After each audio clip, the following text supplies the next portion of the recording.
찬양하여라 놀라운 만유의 주께 포근한 날개 밑 늘 품어주시는 주님 성도들아 주님의 뜻 안에서 내 소원 다 이루리라 다 찬양하여라 온몸과 마음을 바쳐 이 세상 만물이 주 앞에 다 나와 찬양 성도들아 기쁘게 소리 높여 영원히 찬양하여라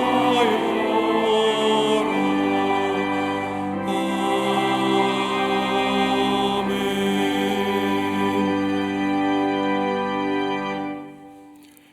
오늘은 성령 강림절 후 넷째 주일이며 6.25 전쟁 민족 화해 주일입니다. 거룩하신 삼위일체 하나님께 영과 진리로 예배하겠습니다.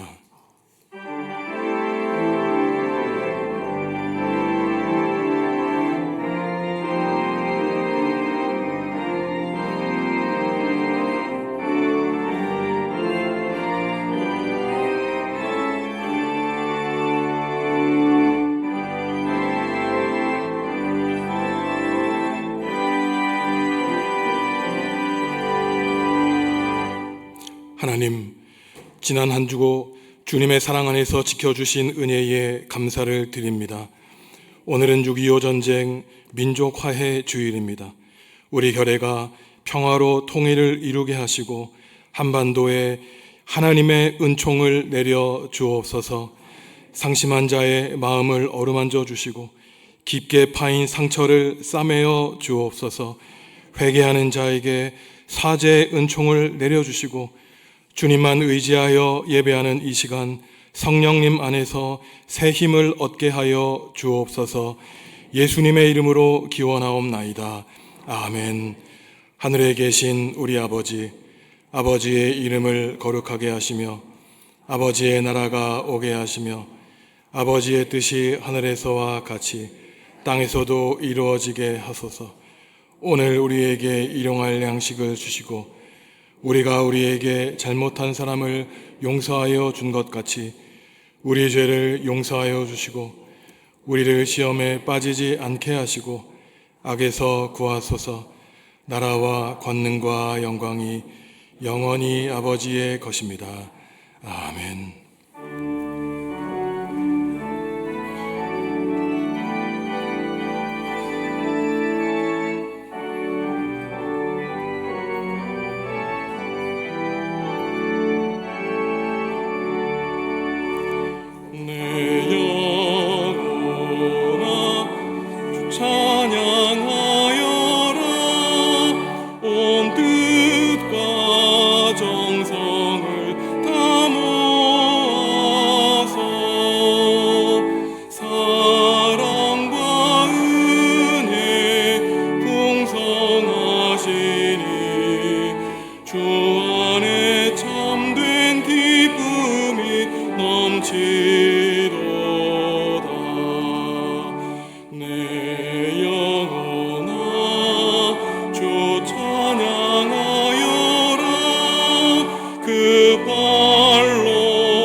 지시고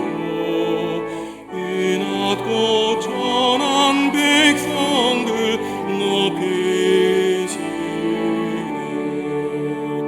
내 영혼아 주 찬양하여라. 하나님 약속은 늘 신실해.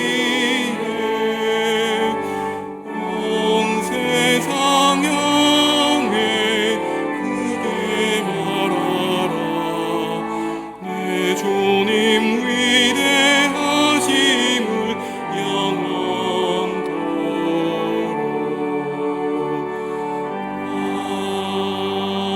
아멘.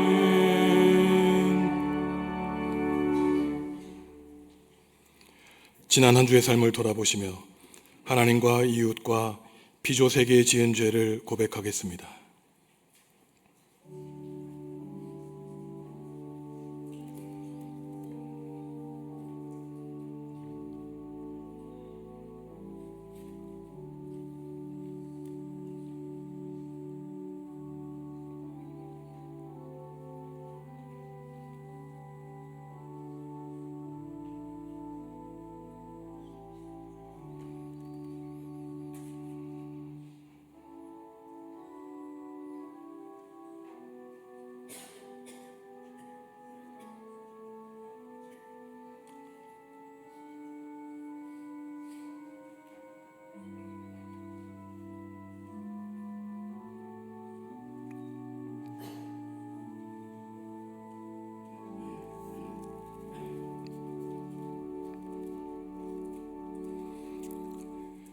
하나님이 우리에게 주시는 용서의 말씀입니다. 그러므로 이제 그리스도 예수 안에 있는 자에게는 결코 정죄함이 없나니 이는 그리스도 예수 안에 있는 생명의 성령의 법이 죄와 사망의 법에서 너를 해방하였음이라. 아멘. 나는 전능하신 아버지 하나님 천지의 창조주를 믿습니다. 나는 그의 유일하신 아들 우리 주 예수 그리스도를 믿습니다. 그는 성령으로 잉태되어 동정녀 마리아에게서 나시고 본디오 빌라도에게 고난을 받아 십자가에 못 박혀 죽으시고 장사된 지 사흘 만에 죽은 자 가운데서 다시 살아나셨으며 하늘에 오르시어 전능하신 아버지 하나님 우편에 앉아 계시다가 거기로부터 살아있는 자와 죽은 자를 심판하러 오십니다. 나는 성령을 믿으며 거룩한 공교회와 성도의 교제와 죄를 용서받는 것과 몸의 부활과 영생을 믿습니다. 아멘. 그 땅 이스라엘 모든 산에서 그들이 한나를 이루어서 한 임금이 모두 다스리게 하리니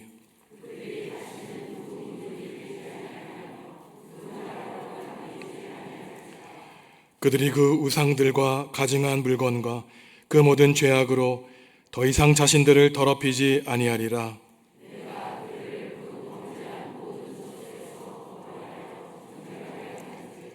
그들은 내 백성이 되고 나는 그들의 하나님이 되리라.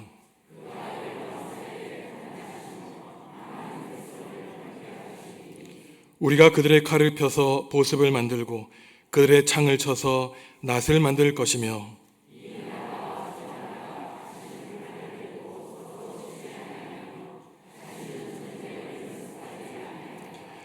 내가 에브라임의 병거와 예루살렘의 말을 끊겠고 전쟁하는 활도 끊으리니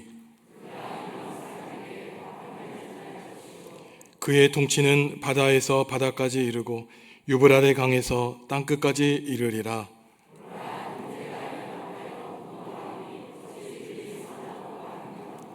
머리에 있는 보배로운 기름이 수염 곧 아론의 수염에 흘러서 그의 옷깃까지 내린 같고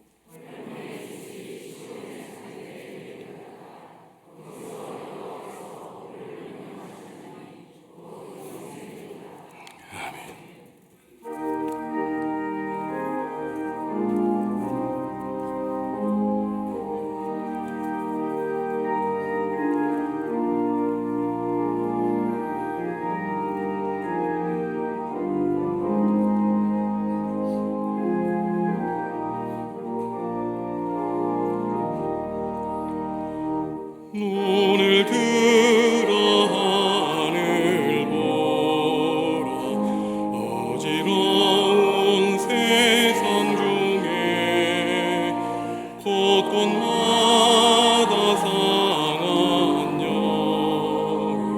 탄식 소리 나온다. 빛을 잃은 많은 사람 길을 잃고 헤매이며 탕자처럼 기진하니 믿는 자여 어이할고 눈을 들어 하늘 보라. 어두워진 세상 중에 외치는 자 많건만 생명수는 말랐어라. 죄를 대속하신 주님 선한 일꾼 찾으시나 대답하리 어디 있나. 믿는 자여 어이할고 눈을 들어 하늘 보라. 살아계신 그 하나님 약한 자를 부르시어 하늘 뜻을 전하셨다. 생명수는 홀로 예수 처음이 영화중이라. 주님 너를 부르신다. 믿는 자여 어이할고 눈을 들어 하늘 보라. 다시 사신 그리스도 만 백성을 사랑하사 오래 참고 기다리네. 인내하신 우리 구주 의의 심판하시는 날 곧 가까이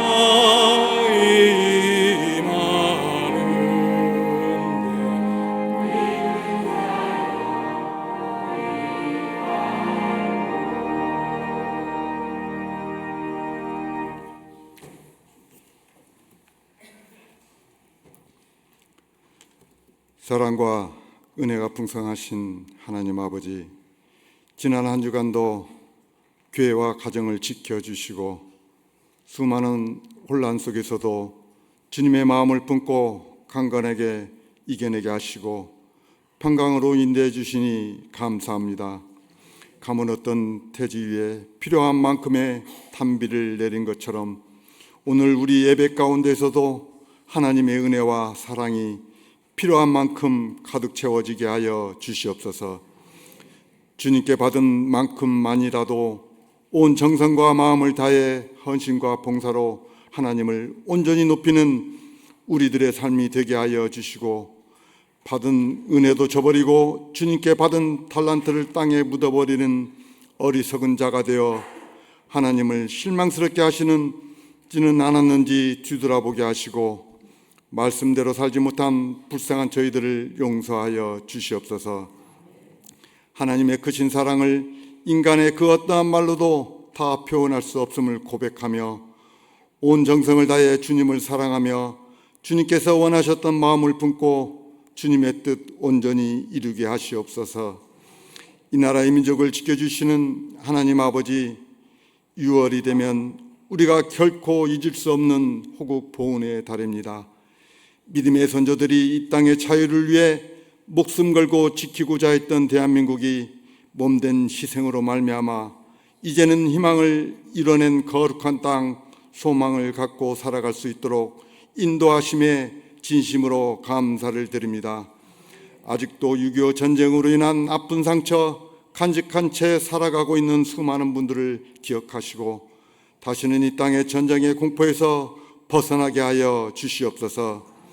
세계 곳곳에서 전쟁으로 인해 수많은 생명들이 아무런 이유 없이 죽어가는 모습을 보면서 이 나라를 이끌어가는 유정자들이 하나님을 두려워하며 인간의 욕심으로 오판하지 않는 정치하게 하여 주시옵소서.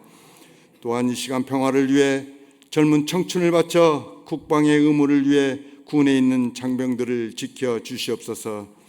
특별히 교단에서 지키는 군 선교 주일입니다.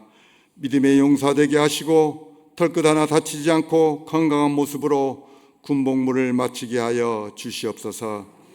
전능하신 하나님 아버지, 말씀을 전하시는 담임 목사님을 위하여 기도합니다. 늘 영육간에 강건하게 하시고 맡겨진 목양의 사역 잘 감당할 수 있도록 영적 권세와 능력을 주시옵시고 건강함을 더하여 주시어 피곤치 않게 지켜 주시옵소서. 가정 안에 평안함도 주실 줄 믿습니다. 이 시간 선포되는 말씀을 통하여 성도들의 영혼이 살아나는 귀한 역사가 일어나게 하시고 육신의 병마저도 깨끗게 하시고 우리들은 아멘으로 화답하며 아름다운 교회를 세워 나가게 하여 주시옵소서. 예배를 위하여 보이지 않는 곳곳에서 섬기는 손길마다 수고의 기쁨이 넘치는 삶이 되게 하여 주시옵시고 찬양으로 영광 돌리는 호산나 찬양대의 찬양이 울려 퍼질 때 하늘 보좌를 움직이며 놀라운 은혜가 넘쳐나게 할 줄 믿사오며 구원의 역사를 허락하신 예수 그리스도의 이름으로 기도합니다.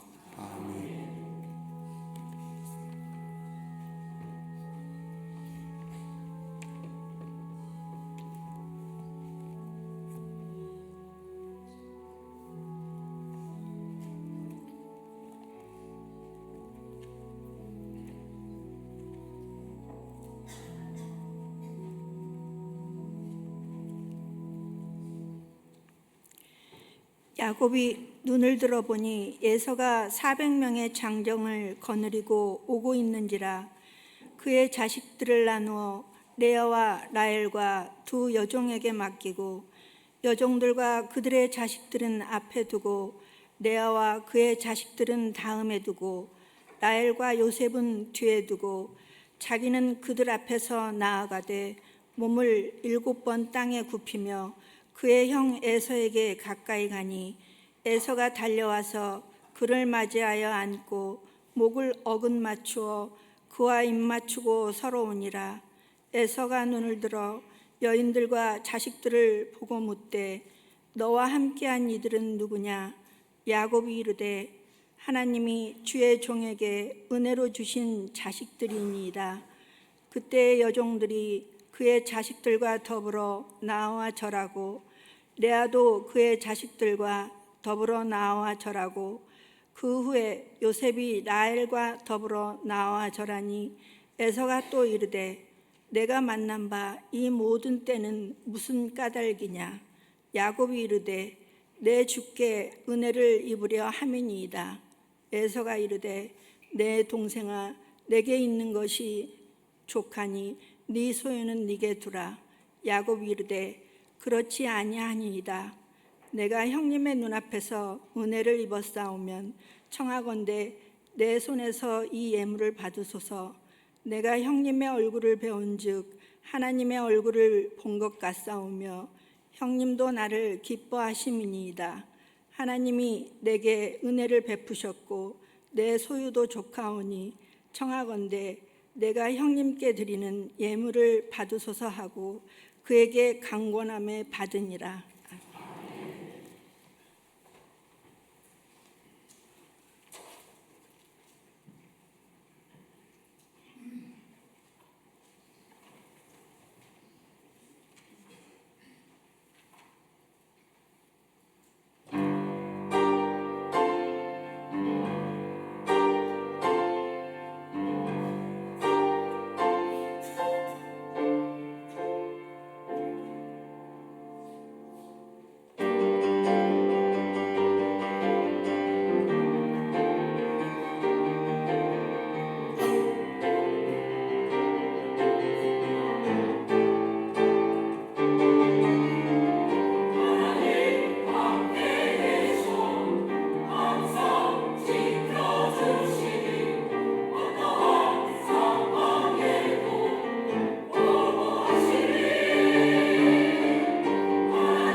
아멘.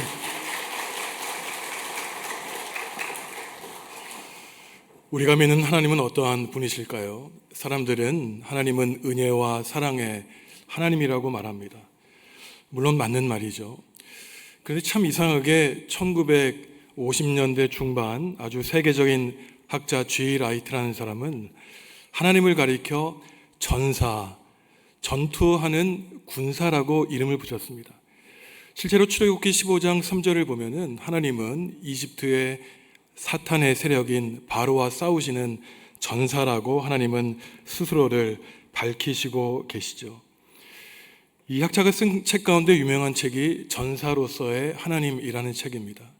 그도 그럴 것이 구약 성경의 첫 책을 이루는 창세기로부터 신약 성경의 마지막을 장식하는 요한계시록까지는 그 주제를 꿰뚫는 한 가지 사상이 바로 전쟁에 관한 사상입니다. 창세기 1장에서 하나님은 혼돈과 공허의 세력과 싸우시고 그 어두운 땅에 질서를 부여하시는가 하면은 우리 성경의 마지막 책인 요한계시록에서는 어린 양인 예수 그리스도가 사탄과 마귀의 세력을 물리치시고 핍박과 억압과 눈물과 고통이 있는 이 땅에 새하늘과 새 땅을 창조해 주시죠. 성경이 이처럼 처음부터 마지막까지 전쟁에 관한 역사를 논하는 것은 다른 것이 아니라 바로 이 땅을 살아가고 있는 저와 여러분들의 삶이 바로 전쟁터와 같은 삶이라는 것을 말씀하시는 것입니다. 그러니 우리의 삶에 있는 갈등과 다툼과 전쟁과 싸움은 변수가 아니라 상수라는 것이에요. 그러니 우리가 살아가면서 왜 이렇게 내 삶이 괴롭고 갈등과 다툼이 있는가 생각하면은 그 문제가 해결되지 않습니다. 내가 죽는 날까지 이 땅에서의 삶은 고단한 전쟁이라는 사실을 바탕으로 해서 슬기롭고 지혜로운 신앙인이라면은 어떻게 내가 이 싸움을 맞닥뜨려 승리할 것인가를 하나님께 지혜를 구해야 되는 것이죠. 지금도 미국과 이스라엘과 이란 사이에 벌어지는 전쟁 때문에 온 세상 사람들이 고통을 겪고 있습니다. 남과 북도 비록 휴전 상태이지만 아직까지 전쟁 상태를 80년 가까이 유지하고 있어요. 그런데 눈에 보이는 전쟁만이 이 전쟁이 아니죠. 보이지 않는 전쟁이 있는데 바로 내 마음속에 있는 이 악과의 그 고통스러운 싸움입니다. 오늘 6.25 전쟁 민족 화해주의를 보내면서 그리스도인이라면 전쟁과 갈등으로 가득한 이 현실에서 어떻게 살아야 될지 바로 그 원수가 된 에서와 야곱의 화해 이야기를 통해서 우리가 하나님의 가르침을 묵상하려고 합니다. 에서와 야곱은 어머니의 뱃속에서 10개월 동안 같이 있었던 쌍둥이 형제입니다. 그런데 태어나는 순간부터 이 형과 동생 쌍둥이 형제의 기질과 성향이 너무나 달랐어요. 물론 비유적인 이야기이지만 이 야곱이라고 하는 인물, 사실 어쩌면은 이 아브라함의 손자인 야곱은 아브라함보다 더 중요한 인물일지 모릅니다. 왜냐하면은 나중에 이스라엘로 이름이 바뀐 그야말로 이스라엘 민족의 선조가 야곱이기 때문이에요. 근데 참 이상하게도 하나님은 12지파의 아버지인 이 야곱을 훌륭하고 신실한 믿음의 사람을 통해서 이스라엘 민족을 이루신 것이 아니라 그 이름이 갖고 있는 뜻대로 속이다라고 하는 뜻을 가진 참으로 부족한 사람이었어요. 태어날 때부터 쌍둥이 형님이 먼저 자기보다 나갈 것을 이 사람이 싫어했기 때문에 형의 발 뒤꿈치를 붙잡고 자기가 먼저 나오려고 합니다. 불과 몇 분만 늦게 나오더라도 이 야곱은 평생을 동생으로 살아야 했기 때문인 것이죠. 본성 자체가 욕심으로 가득 차 있다고 생각할 수 있을지 모르지만 사실 이처럼 야곱이 형님을 속이고 아버지를 속이게 된 데에는 이 사회 구조가 야곱을 그러한 인격체로 만들었다고 우리는 생각해 볼 수 있습니다. 왜냐하면은 고대 이스라엘에서 마다들이 가지고 있는 권리는 그야말로 생각조차 할 수 없을 만큼 큰 것이었기 때문이에요. 신명기의 법을 따르면은 마다들은 다른 형제들보다 아버지의 유산을 2배나 받을 수 있었습니다. 그리고 당시 가부장, 제사장의 역할을 했던 아버지가 자녀들을 축복할 때 특별히 이 가장 마다들에게는 더 큰 복을 하나님께 빌었던 것이죠. 그야말로 쌍둥이 형제였는데 야곱의 편에서는 너무나 억울했던 것이에요. 이 하늘이 주어진 운명, 자기가 스스로 개척하기 위해서 형의 발 뒤꿈치를 붙잡았던 것입니다. 자라나면서 시간이 흐르면서 이 쌍둥이 형제의 모습은 더욱더 크게 차이가 나게 되죠. 형 에서는 사냥꾼이 됩니다. 그의 성격은 어떤가요? 감정적이고 활동적이고 외향적인 성향을 갖게 돼요. 집안에 있는 것을 답답해합니다. 아무리도 밖에 나가서 사냥을 하니 신중하지 못하고 즉흥적일 때가 많았어요. 판단을 빨리 해야 됩니다. 반면에 동생 야곱은 집에 있는 것을 좋아하는 내향적인 사람으로 이 안에서 많은 생각을 하니 자신의 인생에 대한 고민이 많았고 성공에 대한 큰 야망을 가지고 살았어요. 형 에서는 단순한 반면에 이 동생 야곱은 아주 간교한 사람이었습니다. 들판에 나가서 땀 흘려 사냥하고 돌아온 형님 에서가 배고파하자 형에게 제안을 했죠. 형, 내가 지금 형이 좋아하는 팥죽을 쏘았는데 형님이 가지고 있는 이 마다들의 권리, 장자권을 나에게 팔면 어떻겠습니까? 참으로 경솔하게 이 에서는 그토록 중요한 마다들의 권리를 그 팥죽 한 그릇에 파버리고 말았던 것입니다. 그 눈앞에 있는 배고픔 때문에 앞으로 닥칠 그의 어려움과 그가 포기해야 될 이 장자의 축복은 다 버리고 이 팥죽 한 그릇 배고픔 때문에 마다들의 큰 권리를 가볍게 여겼던 것이죠. 하지만 아무리 형 에서와 야곱이 사적으로 장자권을 사고 판다고 할지라도 아버지가 확증하고 인정하지 않으면 소용이 없었습니다. 이 야곱은 잘 알고 있었어요. 아버지가 형 에서를 사랑한다는 것을 알고 있었기 때문에 이 사실을 알면은 아버지가 나에게 장자의 이 권리와 축복을 주지 않을 것을 알았습니다. 그래서 눈이 어두워진 아버지를 알고 있었기 때문에 이 야곱은 손에 형이 가지고 있는 이 털을, 짐승의 털을 붙여서 마치 자기가 형님인 척 아버지를 속였던 것이죠. 그래서 형 에서가 가지고 있는 장자권과 축복을 다 거짓말과 기만으로 형님과 아버지에게서 빼앗은 사람이 바로 속인다는 뜻을 가진 야곱이었던 것입니다. 형제 사이의 관계가 깨어질 것은 너무나 뻔한 일이죠. 하지만 형 에서와 동생 야곱의 관계가 멀어진 데에는 부모의 영향도 있었어요. 서로 다른 기질을 가진 이 형제들을 아버지와 어머니가 서로 다르게 사랑했던 것입니다. 아버지 이상은 활동적인 에서를 사랑했어요. 반면에 어머니 리브가는 이 동생 야곱을 마치 딸처럼 내향적인 아들을 사랑했던 것입니다. 어머니 같으면 야단을 쳐야 되겠죠. 얘야, 네가 어떻게 형님을 속이고 아버지를 속일 수 있니? 바늘도둑이 소독이 된단다. 사람은 진실하게 살아야 돼. 거짓말하면 안 돼. 그 거짓을 숨기기 위해서 더 큰 거짓말을 만들어내고 말 거야. 이렇게 야단을 쳐야 되는데 어머니 리브가의 잘못된 자식 사랑으로 아버지와 형님을 피해서 저 멀리 있는 삼촌 라반의 집에 도망가라고 잘못된 방법을 알려주는 것입니다. 그런데 재벌은 남주지 못하죠. 어릴 때부터 형님과 아버지를 속였던 이 야곱은 그 삼촌 라반마저도 속이게 되는 것입니다. 그래서 많은 부를 얻었죠. 하지만 그 삼촌 라반은 더 큰 속임수를 가졌기 때문에 20년 동안이나 자기의 조카 야곱을 마치 몸종처럼 부리게 되었던 것이에요. 도대체 장자권이 무엇이라고? 이 야곱은 아버지와 형님을 속였고 그것 하나 빼앗기 위해 20년 동안 치러야 될 대가가 너무나 컸던 것입니다. 오늘 우리가 읽은 이 창세기 34장은 바로 이러한 20년 뒤에 벌어진 야곱의 모습을 보여주고 있는 것이에요. 비록 거부가 되었습니다. 큰 부자가 되었어요. 하나님께도 많은 은혜를 받았죠.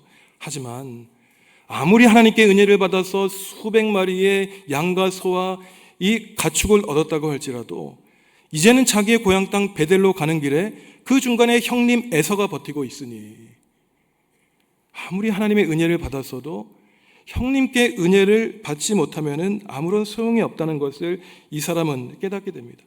물론 이처럼 형과 동생의 관계가 깨어진 데에는 이 장자의 경솔함과 어리석음이 큰 몫을 했죠. 그리고 하나님이 야곱을 사랑했던 이러한 우리가 이해하지 못하는 하나님의 뜻과 섭리도 작용했을 것입니다. 하지만 에서는 동생이 나를 속여 그 비교도 되지 않는 아버지의 유산, 그 유산을 이 팥죽 한 그릇에 내가 속아 팔아넘기게 되었다는 이 속상한 마음에 나를 속인 동생을 용납할 수 없었던 것이죠. 야곱이 맏아들의 권리에 이어 이제 자신이 받을 복까지 빼앗아 갔으니 그야말로 20년 동안 형 에서가 동생 야곱에 대해서 가지고 있을 이 원망과 분노는 우리가 생각조차 못할 것입니다. 그러니 창세기 27장을 보면은 에서가 한 가지 계획을 세워요. 이놈 두고 봐라. 내 아버지 이삭만 세상을 떠나시면은 내가 내 동생 야곱을 죽여버리겠다는 다짐을 세우게 됩니다. 이러한 배경에서 야곱이 도망친 다음에 두 사람이 만나는 것은 20년 만이었어요. 완전히 남남이 되어버리고 말았습니다. 야곱은 형의 분노와 원한의 감정을 잘 예상하고 있었기 때문에 오늘 33장 첫 구절을 보면은 야곱은 형 에서에게 안갚음을 당하지 않을까 공포와 두려움 가운데 휩싸여 있는 것이에요. 어린 시절 장자권과 축복을 빼앗기 위해 기밀하게 준비했던 이 야곱이라면은 형님과 아버지와 삼촌을 속이고 20년 만에 돌아올 때에도 참으로 철저하게 야곱은 준비하고 있습니다. 야곱은 형님이 400명의 장정을 데리고 나와서 지금 어떠한 마음을 품고 있을까 여러 가지 시나리오를 세우고 있는 것이에요. 내 수많은 가족들과 내 짐승을 다 몰살시키지 않을까 염려하고 두려워해서 이 머리를 쓰게 됩니다. 아내 4명과 12명의 아들들을 이 세 떼로 나오는 거예요. 첫째는 실바와 비라의 이 첩과 자식들을 먼저 앞서 보내고 그 다음에 덜 사랑했던 레아와 자녀들, 그 다음에 자신이 가장 사랑했던 라헬과 아들 요셉을 뒷전에 세우게 됩니다. 이러한 아내들과 자식들 사이에서도 중요성에 따라서 이 우열을 세우게 되고 혹시나 형에게 공격을 받게 되면 포기해야 되고 유지해야 될 사람을 이미 이 사람은 준비하고 있었던 것이에요. 이처럼 준비하는 야곱의 마음에는 두 가지 갈림길의 마음이 있었습니다. 혹시나 형에게 안갚음을 당하지 않을까 염려하면서도 이 사람은 형에게 그럴듯하게 형님 20년 만에 돌아온 내가 어린 시절 당신의 동생이 아닙니다. 나에게는 12명의 아들이 있고 수많은 종들이 있고 수백 마리의 가축이 있다는 것을 형님에게 그냥 보란 듯이 보여주고자 한 그 교만함이 여전히 이 마음속에 남아 있었던 것이죠. 드디어 3절에 보시면 두 사람이 만나게 됩니다. 야곱은 7번 땅에 머리를 엎드리면서 형님에게 절을 하고 있어요. 7번 고개를 숙이며 절을 하는 것은 당시의 신하가 임금에게 절하는 궁중 예절이었습니다. 이처럼 에서는 마치 형님을 임금님처럼 대하면서 자기의 자존심, 자존감, 모든 비굴한 마음 온데간데 없이 그저 형에게 용서를 받기 위해 완전히 복종하겠다는 뜻으로 땅에 머리를 박고 인사하고 있는 것입니다. 이처럼 기민한 사람이었어요. 하지만 즉흥적이고 감정적인 형의 반응은 완전히 달랐습니다. 형의 마음은 이미 용서가 되어 있었어요. 동생 야곱을 끌어안고 눈물을 흘리면서 자기의 동생을 완전히 받아들여주고 있는 것입니다. 동생에게 물어보고 있죠. 여기에 있는 많은 여자들과 많은 남성들은 누구냐고 묻자 야곱은 5절에서 바로 하나님이 저에게 주신 은혜의 선물이라고 하나님께 감사의 표현을 하고 있습니다. 그리고 여기 있는 수많은 짐승떼는 무엇이냐고 말하자 야곱은 형 에서에게 또다시 주인님이라는 호칭을 사용하면서 형님에게 은혜를 받기 위해서 선물로 준비한 것입니다라고 말을 하고 있는 것이에요. 우리말 성경에서 조금 오해할 수 있는 것이 5절과 8절에서 주라고 하는 표현이 나오는데 여기서는 하나님을 가리키는 것이 아닙니다. 여기서는 주인님, 어르신, 형님을 가리키는 것이에요. 마치 형님을 나의 하나님처럼 높이는 야곱의 태도가 나오는 것입니다. 같은 구절 5절과 8절에서 반복되어 나오는 중요한 낱말이 있는데 바로 은혜라는 낱말이에요.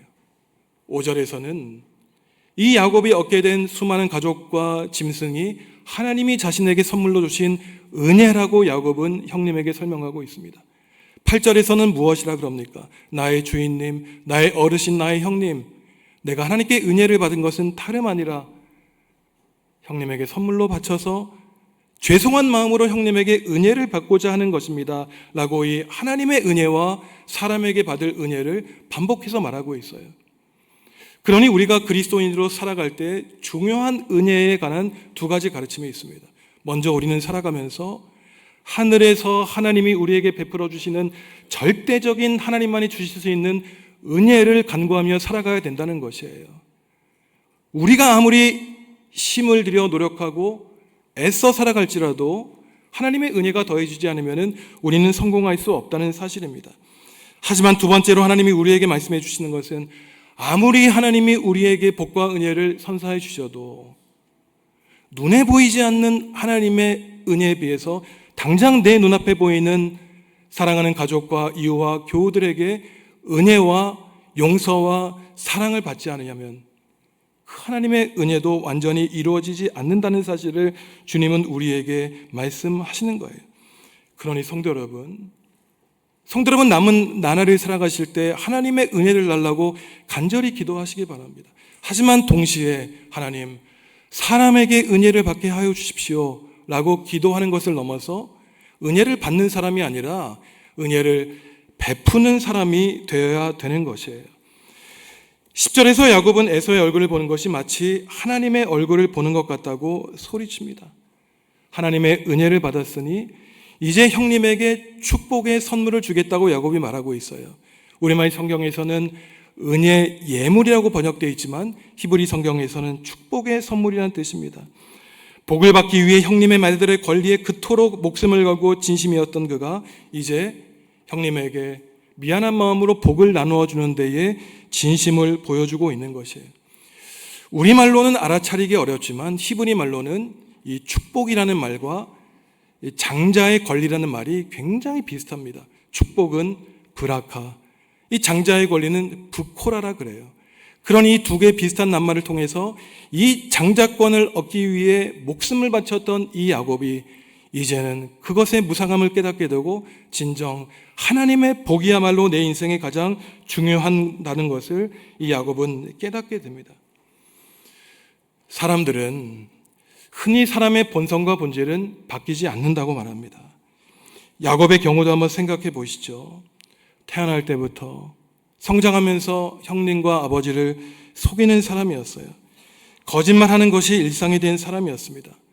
작은 양심의 가책도 느끼지 못했죠. 돌아올 때는 어떻습니까? 자기가 잘못했지만 형님 에서를 만나는 순간까지도 형님을 의심했고 혹시 형이 나를 보복하면 어떠할까? 그 순간에도 마지막 순간까지 방어할 대책을 준비하는 기민한 사람이 바로 야곱이었어요. 그런데 어떻게 이러한 원수지간이 되었던 형 에서와 동생 야곱이 20년에 만났는데 오늘 본문에서 이야기한 것처럼 한순간에 응어리가 녹아지고 서로 껴안고 눈물을 흘리고 화해하게 되었을까요? 그 비결을 알기 위해서는 오늘 우리가 읽지 않은 창세기 32장의 말씀을 꼬박꼬박 아주 꼼꼼히 읽어보아야 됩니다. 앞장 창세기 32장에는 두 가지 이야기가 나와요. 전반부에는 어떠한 이야기가 나오냐면은 이제 고향으로 돌아가는 야곱이 내가 어떻게 하면 형님 에서의 마음을 녹일 수 있을까? 여러 가지로 생각하게 됩니다. 그러면서 자기의 심부름꾼을 보내면서 형님의 눈치를 한번 살펴보게 해요. 그런데 그냥 보내지 않고 양, 염소, 낙타소 550마리를 형님에게 보내는 것입니다. 생각해 보세요. 가축 550마리가 오늘날 이 화폐로 얼마나 값비싼 그 양이겠습니까? 그런데 형님은 이 안색이 변하지 않습니다. 오히려 심부름꾼들이 야곱에게 돌아와서 말하기를 어르신의 형님이 지금 400명의 장정을 데리고 어르신께로 다가오고 있습니다. 이러한 보고를 하는 것이에요. 그러니 짐승만 받고 나머지 이 야곱의 짐승마저 빼앗을 것인지 아닌지 이 야곱은 도무지 판단할 수 없었습니다. 그러니 아무리 인간적인 노력으로 선물을 바쳐도 그것이 뜻을 이루어준다는 보장은 없었던 것이죠. 바로 형님 에서의 마음이 바뀌게 된 계기가 있는데 그것은 32장 뒷부분에 나오는 것이에요. 우리가 잘 아는 야복 나루터에서 야곱이 낯선 사람과 싸우는 이야기입니다. 야곱은 괴로웠어요. 자기의 인생을 돌아봤습니다. 내가 잘 살았는가? 내가 성공하고 인정받으려고 최선의 노력을 다하고 애썼지만 결국 남은 것, 아버지와의 관계도 깨지고 형님과의 관계도 깨졌으니 나의 삶이 참으로 많은 부귀영화를 얻었는지 모르지만 허무한 것은 아는가 고독하게 고민하고 있었습니다. 그때 모든 처자식들을 먼저 야복 나루터를 건너게 했어요. 그리고 혼자 고독하게 남아 있습니다. 외로이 고민하고 있을 그때에 정체를 알 수 없는 한 사람이 야곱을 공격하고 있는 것이에요. 우리말로 씨름이라고 번역되어 있지만 엄청난 몸싸움을 하고 있는 것입니다. 이 사람이 야곱을 공격하는데 동이 틀 때까지 이 야곱이 이 사람을 놓아주지 않으니 이제 간절하게 부탁하는 것이에요. 이제 됐습니다. 나를 제발 놓아주십시오. 간절하게 부탁을 하자 이 야곱이 이 낯선 사람에게 말하기를 안 된다는 것이에요. 당신이 나에게 축복하지 않는 한 당신을 놓아주지 않겠다고 이 사람을 붙들고 싸우고 있습니다. 바로 이 지점에서 야곱의 이름 그 속이다라는 뜻이 하나님과 싸워 이겼다라고 하는 뜻의 이스라엘로 바뀐 것이에요. 자신의 인생 실패하고 낙오하고 기만하고 다른 사람을 속인 사람이었지만 이제는 진정 회개하고 하나님과 만나 하나님과 싸워 축복을 얻기 원하니 하나님은 완전히 야곱을 이스라엘로 바꾸어 주셨던 것입니다. 하지만 이거는 완벽한 야곱의 온전한 승리로 끝나지 않았어요. 야곱은 그 이후에 엄청난 영광의 상처를 얻게 됩니다. 그를 표현하는 한마디 말이 나오는데 새한글 성경으로 32장 31절 말씀 함께 읽습니다. 야곱이 분우회를 지날 때 해가 떠올라 그를 비추었다. 엉덩이 때문에 야곱은 절뚝거렸다. 이 낯선 사람이 야곱의 엉덩이를 쳐가지고 엉덩이 뼈가 부러진 것이에요. 그 이후부터 야곱은 다리를 절게 됩니다. 야곱이 절뚝거리게 되었다. 하나님의 용서와 축복은 거저온 것이 아니었어요. 낯선 사람과 싸워 이겼는지 졌는지 모르지만 엉덩이 뼈가 부서져 다리를 절게 되는 삶을 이제 살아가게 되었던 것입니다. 쉽게 말해서 평생을 똑바로 걷지 못했다는 것이에요.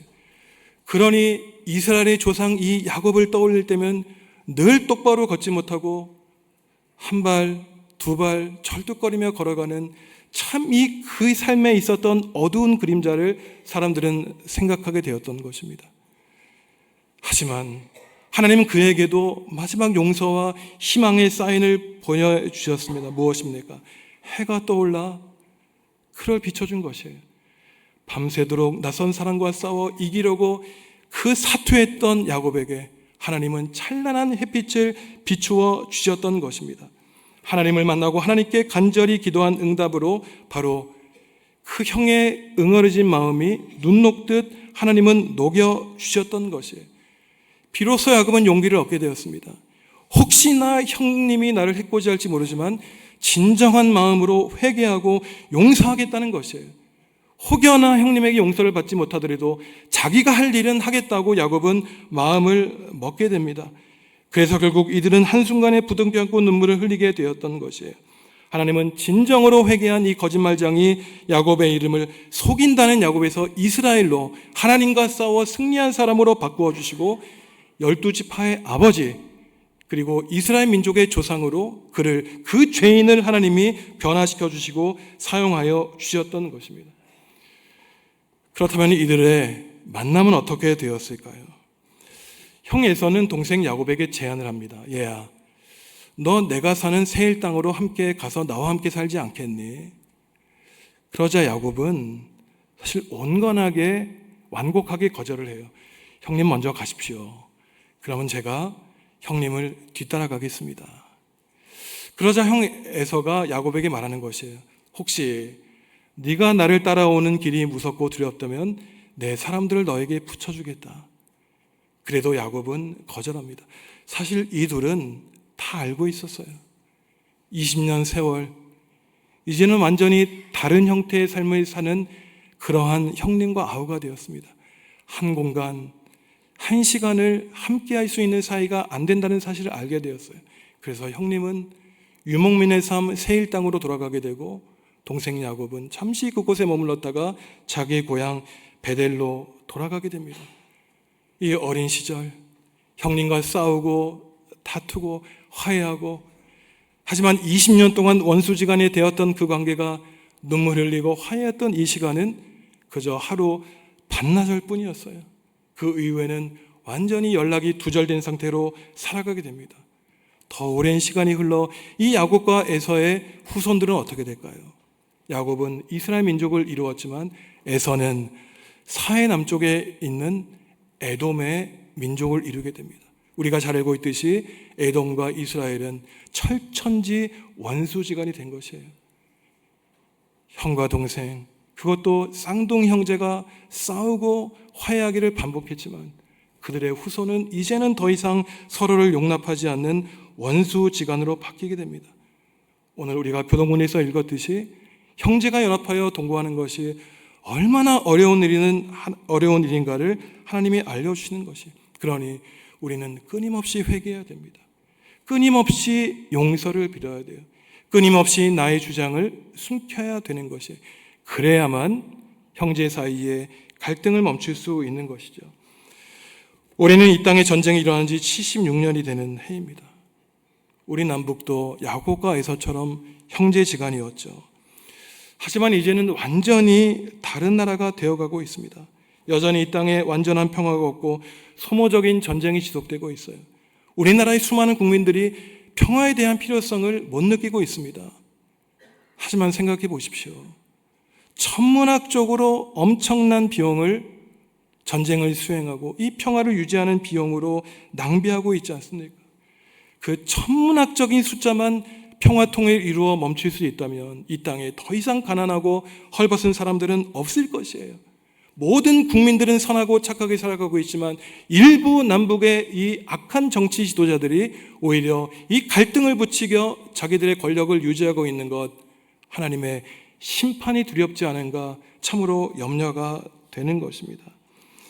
민족의 화해는 형제의 화해에서 시작되죠. 최소한 이 땅에 그리스도인만이라도 갈등과 싸움과 이 전쟁을 부추기는 사람이 아니라 예수님이 마태복음 8복에서 말씀하신 것처럼 평화를 이루는 사람이 복이 있다는 말씀을 간직하셔서 갈등과 싸움을 녹이고 바로 이 땅에 하나님의 평화를 가져오는 사람이 우리는 될 수 있도록 성령님의 능력을 구해야 되는 것이겠죠.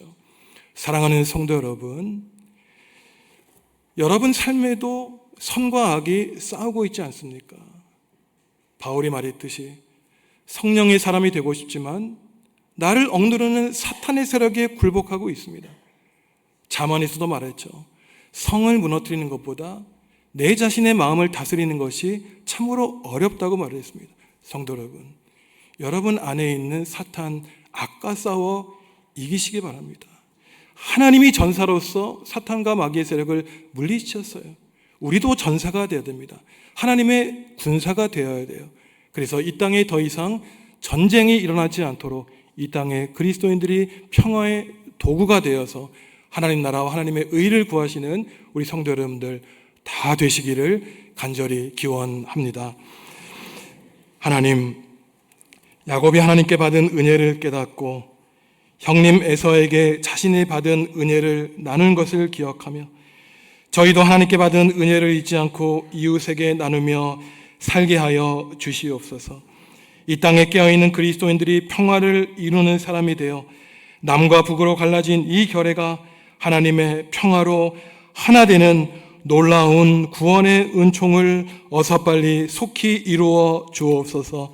예수님의 이름으로 기도합니다. 아멘.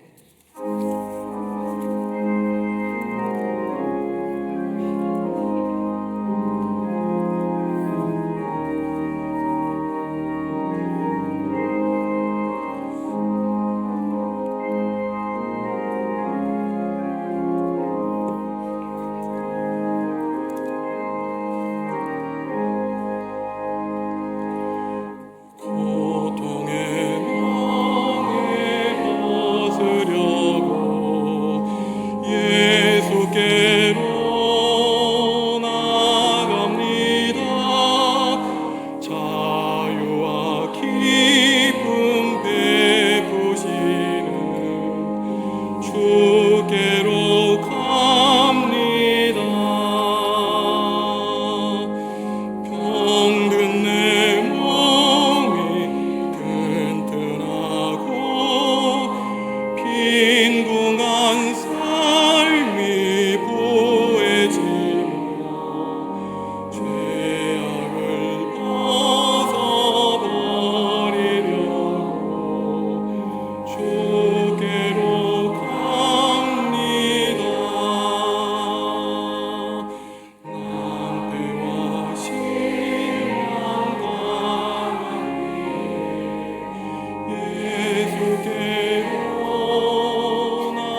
주께로 갑니다. 교만한 마음을 내버리고 예수께로 나갑니다. 복되신 말씀 따르려고 주께로 갑니다. 실망한 이 몸이 물었고 예수의 크신 사랑 바라 하늘의 기쁨 맛보려고 주께로 갑니다. 죽음의 길을 벗어나서 예수께로 나갑니다. 영원한 짐을 바라고 주께로 갑니다. 멸망의 도로에 평화의 나라 다가가서 영광의 주를 배우려고 주께로 갑니다. 성도 여러분, 주님이 우리에게 물으십니다. 내가 나를 사랑하느냐?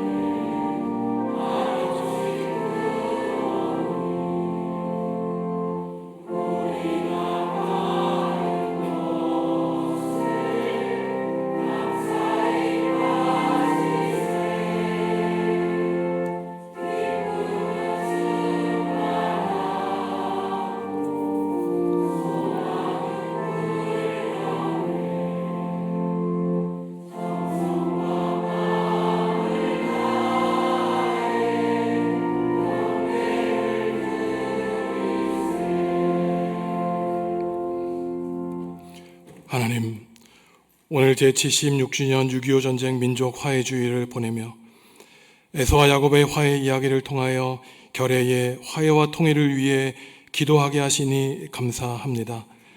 소화적인 자아를 벗어나 하나님 나라의 꿈을 꾸는 자녀로 살기 바라오니 저희에게 지혜와 능력의 성령님을 보내주셔서 하나님 나라와 의를 구하며 살게 하여 주시옵소서.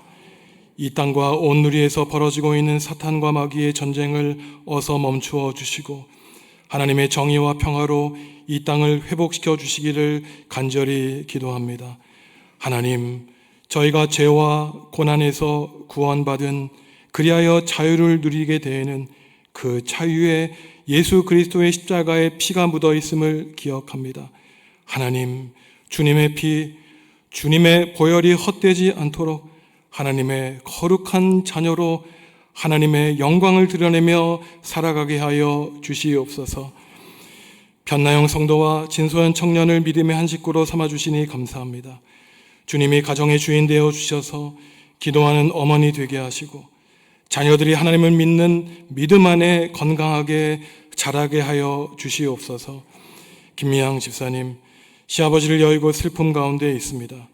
유가족들에게 천국의 소망 베풀어 주시고 위로하여 주시며 모든 가족이 예수님을 그리스도로 고백하는 구원의 은총과 역사를 일으켜 주시옵소서. 건강과 가정과 물질과 인간관계의 무거운 짐을 가지고 주님 앞에 나온 성도들이 있습니다. 성령님이 탄식하심으로 이들의 기도를 하나님께 아뢰어 주시고 예배를 마친 후 가벼운 마음으로 세상을 향해 나아가게 하여 주시옵소서. 주님께 예물 드립니다. 성도들이 바치는 이 예물에 이들의 삶과 땀과 눈물이 담겨 있음을 주님이 아십니다. 특별히 후세들을 위한 장학 헌금과 전교인 야외 예배를 위하여 예물 바친 귀한 손길들 있사오니 이들을 기억하여 주시옵소서. 이제 예배를 마치고 세상으로 나아갑니다. 성령님, 우리의 연약한 마음 붙들어 주시고 우리 마음속에 깊이 뿌리내리고 있는 악의 세력을 성령님이 물리쳐 주셔서 하나님의 아들, 딸로 인치심을 받아 주님의 사람으로 일평생 남아있는 날 동안 행복하게 건강하게 살아갈 수 있도록 주님 사랑하는 성도들에게 복 내려 주시옵소서. 예수님의 이름으로 기도합니다. 아멘.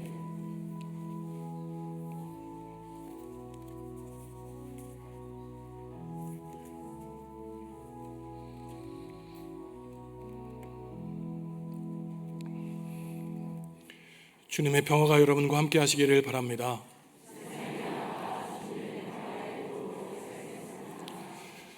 이번 주 토요일에 흥덕제일교회에서 여름성경학교 교사 강습회가 있습니다. 이제 무더운 여름이 시작되었고 또 여름성경학교 수련회를 우리 교역자들, 선생님들이 준비하게 됩니다. 하나님의 은혜가 우리 자녀들 교육부서에 임할 수 있도록 축복하시고 기도해 주시기 바랍니다. 예배 후에 새가족 환영회가 있습니다. 이번 주 수요일 수요 기도회 후에는 2, 4분기 재직회가 있습니다. 기도해 드린 대로 김미양 집사님 지난주 중에 시아버지를 여의고 슬픔 가운데 있습니다. 일부 예배에서 인사하셨는데 기도해 주시고 위로해 주시기 바랍니다. 우리 민족이 여전히 전쟁 가운데 있습니다. 우리가 특별히 깨어있는 그리스도인이라면은 물론 나 자신의 문제를 위해서도 간절히 기도해야 되겠지만 이 나라와 교회를 위해서도 기도하셔야 됩니다. 그래서 오늘만큼이라도 간절하게 하나님 이 나라와 교회를 불쌍히 여겨주셔서 우리 신앙 공동체 그리고 이 나라와 한국 교회에 하나님의 평화를 일구는 사람이 늘어나게 하여 주십시오. 함께 다짐하고 갈등과 분열이 있는 곳에 이 평화의 씨앗을 이루겠습니다. 그렇게 우리가 다짐하는 한 주 보내시기 바랍니다. 그런 뜻에서 주위에 있는 교우들과 이렇게 인사하시죠. 평화의 사람이 되시기 바랍니다. 일어나서 찬송하겠습니다.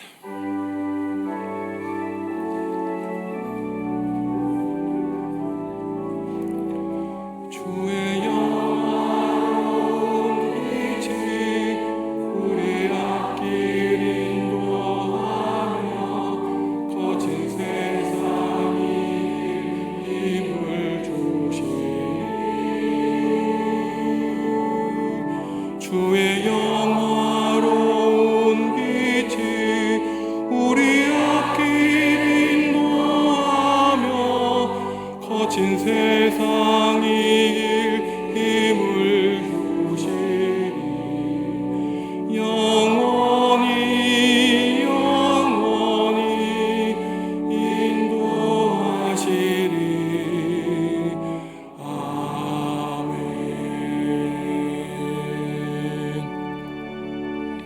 성도 여러분, 하나님과 화해하고 이웃과 화해하시기 바랍니다. 하나님의 심판을 피하고 주님이 예배해 놓으신 복을 누리시기 바랍니다. 여러분의 인생에 밝은 해가 떠올라 야곱처럼 이스라엘처럼 여러분을 영원토록 환하게 비추어 주실 것입니다.